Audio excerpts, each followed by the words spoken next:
అధికారంలో ఉన్న వాళ్ళతో భాగస్వాములుగా ఉంది. అవును అవును. కాబట్టి ఇప్పటికీ ఒకప్పుడున్న దాని ప్లేస్ని బీజేపీ ఆక్యుపై చేసుకుంది, ఒకప్పుడున్న బీజేపీ ప్లేస్ని ఇప్పుడు కాంగ్రెస్ వెళ్ళి చేరింది.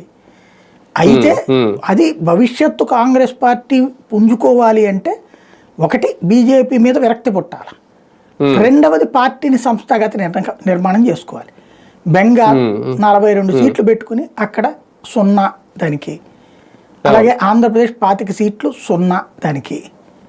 అదే సందర్భంలో ఉత్తరప్రదేశ్ ఏదో మొన్న గెలిచినట్టున్నారు సమాజ్వాదీతో పెట్టుకోవడం వల్ల కసి సీట్లు.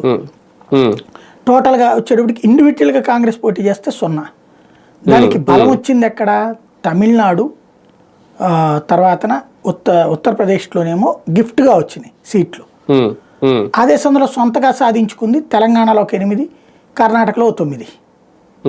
కాబట్టి ఇట్లాంటి లెక్కల్లో ఉంది. అది పూర్తిగా బీజేపీకి ప్రత్యామ్నాయం నేను అనేటటువంటి స్థాయికి ఇంకా ఎదగలేదు. అది ఒకప్పుడు ఆ స్థాయి నుంచి కింద పడి ఇంకా పైకి లెగవల.